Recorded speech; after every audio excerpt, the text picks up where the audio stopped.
The Power Factor Show with Steve and Rick. Episode 25. Handloading, Part 3. Gun Rights Radio Network has the best pro-Second Amendment, pro-gun rights podcast available on the net. The podcasts are absolutely free when subscribing using iTunes or Zune Marketplace. Or if you want, you can just listen from the website. Make sure you visit gunrightsradio.com to subscribe. Podcasting freedom, one episode at a time. Okay, welcome back to Power Factor. I'm Steve. I'm Rick.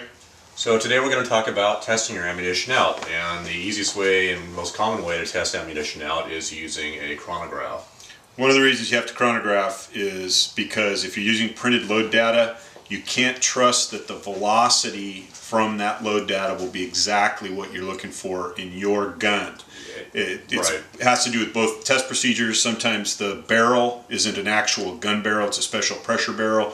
It's not the same length as the barrel you're using, and if you're loading to a specific power factor like most people do, you'll want it to make your power factor in your gun. So chronograph is a way to make sure that the loads that you made will be going the velocity that you need them to go. It's also a good way, like Rick was talking earlier about, you just don't start at the maximum load or the published load and go from there. You usually start at 10% down or something like that and creep your way up until you get to where you want to go. So it's a good way to, find out where you are, and typically what I do is I develop an initial load, and then I'll bump it a tenth, and I'll bump it a tenth, I'll bump it a tenth until I get to wherever I want to, when it looks like I'm about in the right neighborhood. And one of the things that I didn't mention when we were discussing setting the press up, specifically the powder measure, is the consistency level of the powder measure is about 2/10 of a grain, or a tenth of a grain either way. So if you throw a load, let's say you want your target is 5.0, you throw a load, the first one's 5.0, the second one's 4.9, third one's 4.9, fourth one's 5.1, and that's the way presses work. And so we mentioned throwing 10 loads and weighing that takes out some of that variation that you see from load to load and gives you more of an average. But you will see it if you load 50 rounds, there will be a 2/10 variation between the lightest load and the heaviest load. Yeah, it's interesting you should mention that, because it typically, and I don't know if it's because of the powder that I'm using, with tight group it's a fairly dense powder, so I don't have much compression issues, or the micrometer bar that I'm using from Unitech, but I can throw 10 rounds, and I'm typically running, I don't want to mention any specific numbers, but at any rate, I can do 10 and then throw another 10 and only be at the difference of, in the case of a single round, about 0.01 or 0.02 grain difference from running. Yeah, I'll generally load, if my target load is, let's say, 5 grains, if I load 10 of those and weigh it, it will usually be within a tenth of a grain of 50 grains. But each load might be as much as a tenth of. That's just kind of, and this powder scale is the same way. Right. You're introducing a certain amount of error, but in general, make sure that your load is working in your gun, the gun in which you're going to shoot it at the match. Because if you fire it over a match chrono, and whether you get to continue to play or not is based on your power factor. It's nice to know that you've been able to actually chrono your loads through your gun, and you know it's going to make the power factor. The worst case scenario is if you don't make minor 125, you'll still have to shoot. It's just for no score, but what's the point? Well, in IDPA though, you don't have anywhere to go. In USPSA, you can be bumped from major to minor. But if you're shooting custom defensive pistol and you have to make 165, if you make 125, you're, because you didn't make 165. But in the case, it's similar to USPSA. If you're shooting minor and you don't make minor, where do you go? Yeah, right. Yeah. But if you're declaring, if I shoot my 45 loads at a USPSA match and they don't make it, I get bumped to minor. Right. I shoot those same loads at an IDPA match, there's nowhere to go. Yeah. I'm bumped out of custom defensive pistol. Right. So tell us about your chronograph here. So chronographs, I'm using the CED chronograph, and it's kind of funny that you mentioned something here earlier about basically using the same thing that you would in a match. The CED chronographs are the same chronographs as the USPSA. I think they have an agreement or something that was CED to use CED chronographs. The official chronograph of USPSA. I don't think it's been named that, but I think there is some sort of an agreement, because everywhere you go, it's always a CED chronograph. So when I went hunting for a chronograph, I decided, well, rather than getting surprised and using the same chronograph that they would normally at a match or at any big match, I'm going to go out and buy a CED chronograph. So that's one of the primary reasons I went this route. The other reason is, how many stories have we heard about somebody shooting somebody's chronograph? I mean, I have shot somebody's chronograph. Not your own. No, I told him. Yeah. But at any rate... Yeah, I've seen shot chronographs. Yeah. I've heard about it. At least when I shot his chronograph, I put it right through the top and didn't disturb either of the... it didn't destroy the skyscraper? No, it didn't do it. Okay, so. That's good. That's good. But at any rate, the nice thing about the CEDs or these types where the electronics are located somewhere else other than the chronograph itself is that if you shoot the chronograph, you aren't destroying all the electronics, everything that goes along with it. So in this case, you just replace this one component. Yeah, I mean, you pop one of the light sensors, and it's $20-$30 or whatever it is to replace a light sensor, as opposed to throwing the whole entire thing away and starting all over. So the primary components of a chronograph are basically this beam, or this bar, I should say, which is a known fixed length, the two light sensors, and then these sky screens here. Now the way a chronograph works is basically it knows the distance between the two sensors. You fire the bullet, it sees the shadow basically of the bullet flying over the sensor. There is a clock within the electronics, and it times as a tick. So as when it sees the first shadow going over, the timer tick goes on. It sees a shadow going over the other one using distance equals rate times time. Simple mathematics, it can figure out then the velocity of the round that's being fired over the chronograph. So sometimes you'll have some problems with chronographs of blue sky above the light sensors, and that's why they put these sky screens on here to basically give the sensor something to see the bullet going over. There's certain problems with that in some cases. Also just the general light, the angle of the sun, things like that can cause some problems with chronographs. Shadows, things like that. Yeah. Now, some people will go to extremes of building basically what's called sometimes a coffin box, where they have light bulbs within the box that I believe have to be incandescent light bulbs, if I'm right. Yeah, fluorescent lights don't work. So you have incandescent light bulbs within the box, and that way is probably the most consistent method of getting good measurements. So when using a chronograph, one of the other key things you need to be aware of is to make sure the chronograph and the light sensors are probably about, they say, at least 12 feet away from you firing the gun. And the reason for that is that when you're firing the gun, the outgas and everything, and possibly some unburnt powder will then also be ejected along with that. And if you're firing too close, or if you have somewhat smoky ammunition, you'll literally throw a smoke cloud right through the chronograph. So you want to make sure that it's sufficiently far enough downrange that it's not being subjected to that. Now, notice here on mine that I put blue marks on my arms is basically an aiming indicator where to basically run the bullets through here.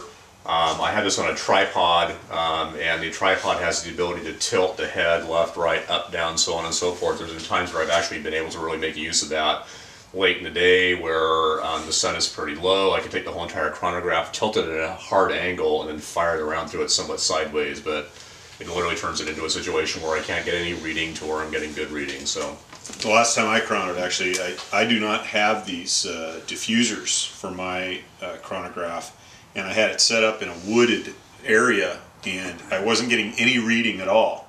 And I moved the chrono to a spot where there was blue sky, right, and then it worked. Yeah. It worked consistently. Yeah. So it's just a matter of, I would say about every other time I chrono, I've got some issue that I have to resolve. Mm-hmm. It's either an issue with the lighting, how far I am. Too much light, not enough light. Yeah, we're in the shadow, we're in bright sunshine, right, the sun's coming in like this, and so it does need to be set up properly to get consistent, repeatable results, because I've had anomalous results. The first round says it's going 36 feet per second, and then the next one is 836 feet per second, and so you can usually tell if it's working properly or not. Mm-hmm. I mean, that's generally... Yeah, if the reading's all over the map, you'll know that something typically is wrong. But one of the tricks I've seen here in terms of the sky shields is sometimes people, if they don't have these, is they just put a flat IPSC target or IDP. Well, the IDPs don't have white in the back. An IPSC target with the white underside, the no-shoot side, on top of the sky screen, just to give it the white background. So that's a trick if you ever run into a situation like that where you don't have the sky screen available.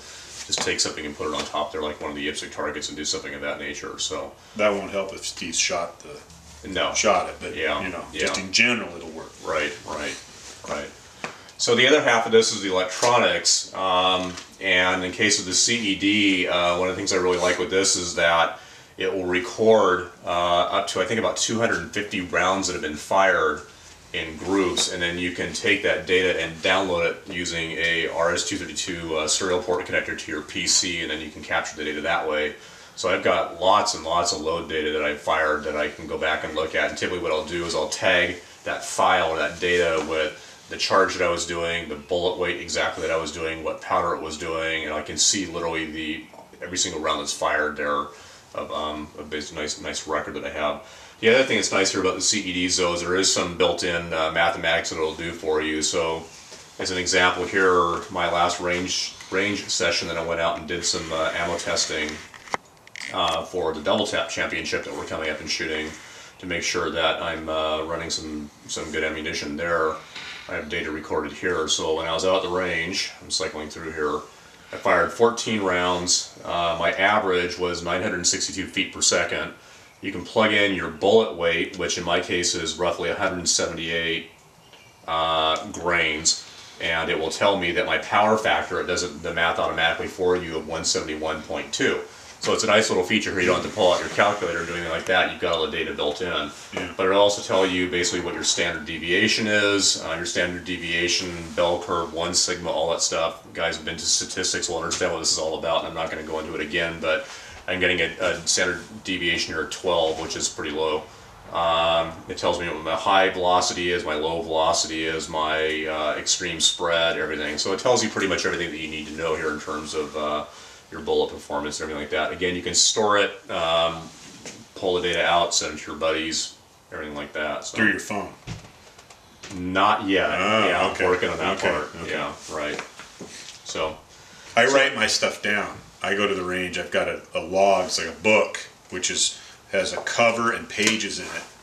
And then the pages are divided sort of like into ruled columns. And then with my pencil, I can record bullet weight and velocity and average, and I can keep lots of data in the book, and I can mail it to my friends. But yeah, you should. The U.S. Postal Service. Yeah. You should keep track of your data. I mean, I have load data from stuff that I was doing 15 years ago, and if I it usually comes in handy not as much for my friends and relatives as for me. Like somebody will post something on a forum and say, I want to use Winchester 231 powder for loading 45 auto. What do you suggest as a starting load to make major? Well, I used 231 powder in 1999, so I can go back and look at my old IPSC load that I was using back then and say, oh yeah, I used 5.2 grains or whatever. Yeah, it was funny because with just the diversion here real quick, but with 231 used to be probably the most popular powder, or one of the most popular powders for 45 ACP. Yeah. And it was kind of like, what do I need to make major? 200 grain bullet and 5 grains of 231. I mean, it was just like a standard, worked everywhere. So at any rate. Yeah. So I do like to save it. I mean, I save all my load data and all the calibers, bullet weights, anything I shoot over the chrono, I write it down and keep a record of it. Now, CED has recently come out with a more recent version of this particular chronograph. There have been some advancements. I think it has an infrared interface to it that you can then use a printer and dump the load data to the printer. And I think the attraction of that is that when you go to a major match, when they print the data out, they usually give you like a little slip showing you the numbers that you had, so they have a printer accessory for that. Also, my experience, the new chronographs seem to work a little bit better than these ones. I put this chronograph back to back with another CED. I think it's called a CED Millennium 2 or something like that. But where mine was not picking up any data, theirs was. Yeah. So I think it's a little more sensitive in terms of light sensitivity and things like that. So you're going to definitely find that if you go out right now and buy one of the newer ones, I think it's more your interest to go out and do that. And I think the cost is the same. And to be honest, I don't even know if they're making these older ones anymore. So now statistically, what would be, say, a minimum sample size that you could trust when you're chronoing in order to ensure that you really are getting a good average? I'm trying to remember my statistics class. Well, I knew you'd know. But I think it's 6, I believe. 6? Yeah. So when you chrono, though, how many rounds do you use? I typically try to fire 10 to 15. Yeah, I mean, I like the idea of a larger sample. And like you were saying before, is you're going to get flyers that are high and low and stuff like that, which are good to know. But I usually fire 10 to 15 rounds and try to make sure that all of them are over you know, the power factor at the very floor over 165. And that's another thing too. When you're chronoing, is you've got a floor, but you have to take into consideration that you do have some fluctuations in velocity. Your slowest round is going to be probably 15, 20 feet per second slower or more than your fastest round. In data here, I'm looking at 48 feet per second. Yeah. That was a fairly tight spread. So so you got to make sure that even your slowest round goes at least 165.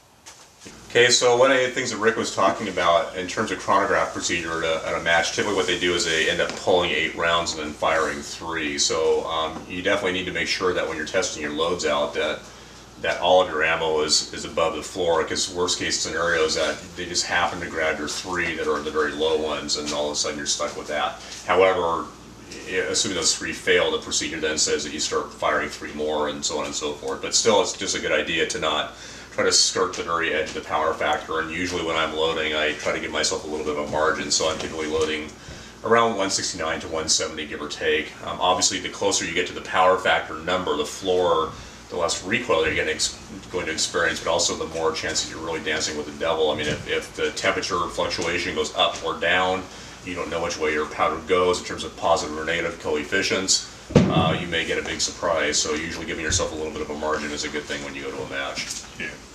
Yeah.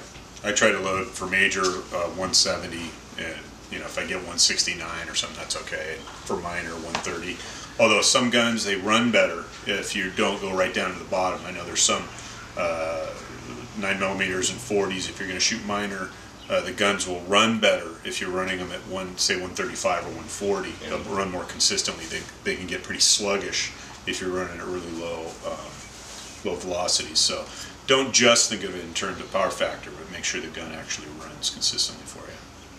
Well, now we've talked about our chronograph theory, how the chronograph works. We're going to go to the range and do a little chronoing and just see the thing in action. Let's see it in action. We're going to see it in action. Yeah. I know you guys are hungry for range action, so we're going to do a little chrono and see all of our reloading, hand loading that is, and the fruits of our labors show up on the chrono. Okay, I'm here at the range. I'm going to do a little chronographing. For competition shooting, it's pretty important to have a chronograph, or at least have access to a chronograph. A lot of clubs will have their own chrono. But if you're doing any hand loading, you want to find a load that's both accurate, reasonably accurate, but also that makes power factor.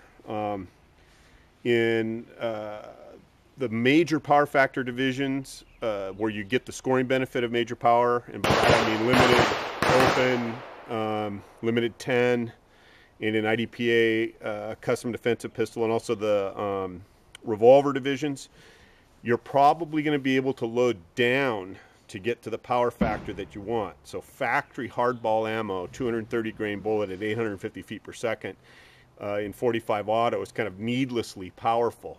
You can load that bullet down to less than 800 feet per second and still make power factor. So generally what I do is when I'm loading is I'm looking for a round that consistently makes about 170 power factor, so that even if the weather is different, atmospheric conditions can affect velocity depending on your powder. Invariably, in my experience, if you travel to a match, the chrono that you find at that match will read lower than your own chrono or the chrono of anybody that you know. So if your ammo chrono is 170 at home, you travel to a match, it's going to go 168. So load with a little bit of a margin, so that if there's any variables like that, it's still safely above the power floor. I've got about the simplest chrono in the world. I'm going to go here and set it up. This is the shooting chrony. This is the base, or crony. It's your buddy, your crony. Get it? Cron. Yeah. Anyway, okay. This is the simplest version. If you can afford to reload, I mean, if you can afford a reloading outfit, you should be able to afford one of these. The price tag on this is $96.50, but I think it's cheaper than that now. I mean, I think they're only like $80 now. You can usually get them on sale at Midway if you get the monthly flyer. This one is really simple. It does not have any gizmos or gadgets. There's no interface with your computer or remote readout or anything. So you just open it up like this. Here's the screen where your feet per second will print out or read out.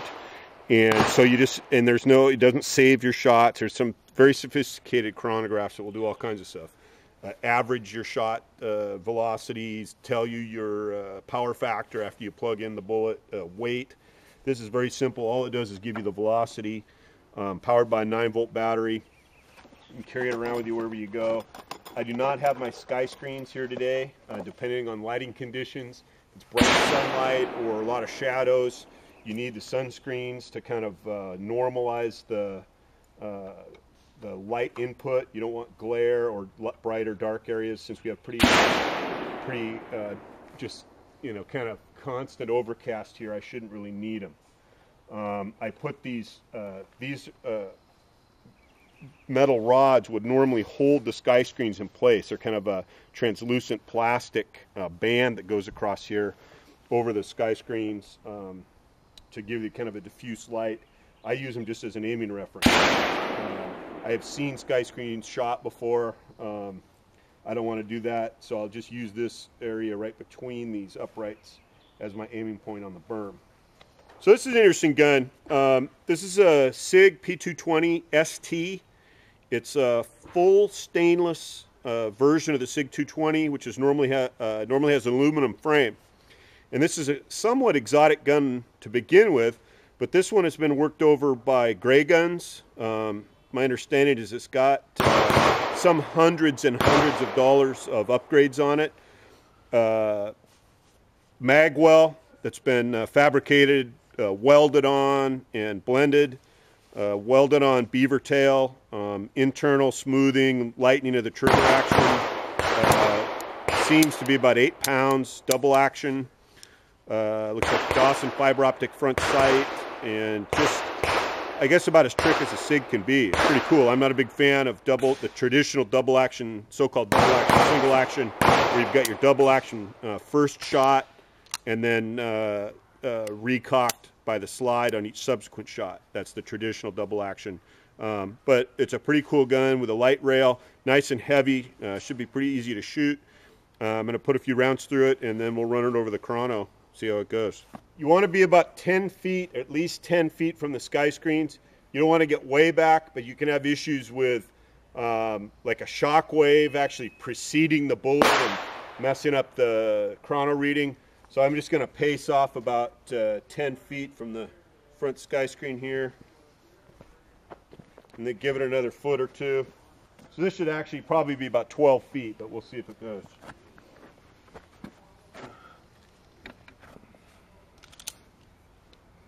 Jeez. Sigs, darn Sigs.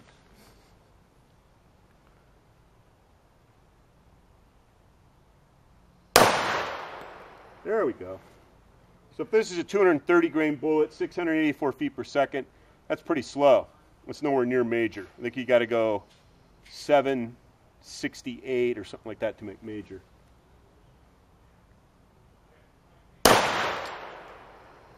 Pretty consistent. Good consistency even if it's slow. Of course, this is a 4-inch barrel. So out of a 5-inch gun, if you put this out of a government model, some with a 5-inch barrel would probably be pretty close to major.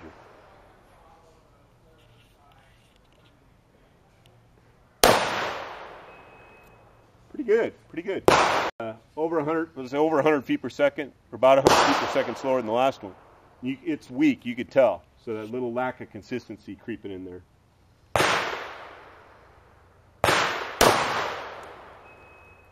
$665.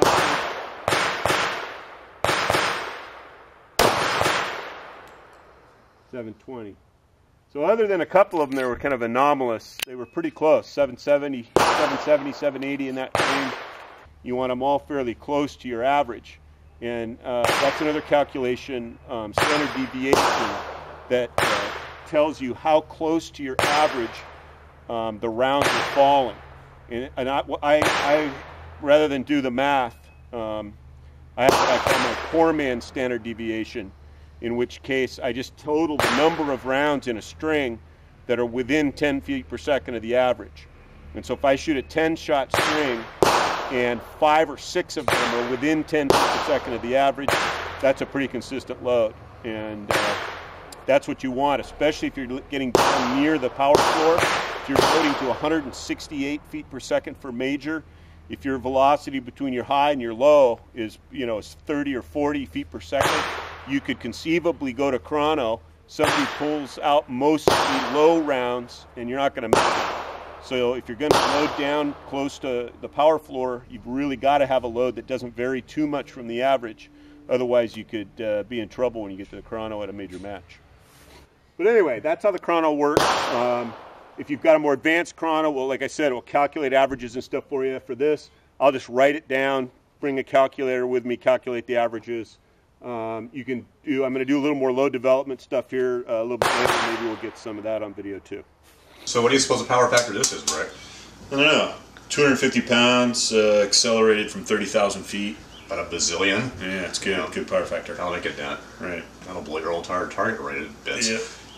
Okay, well, that's a program on using a chrono. I want to thank you for tuning in. If you have any questions, you can send us an email at powerfactorshow@gmail.com. You can visit the website at powerfactorshow.com. So until next time, I'm Steve. I'm Rick. Thanks.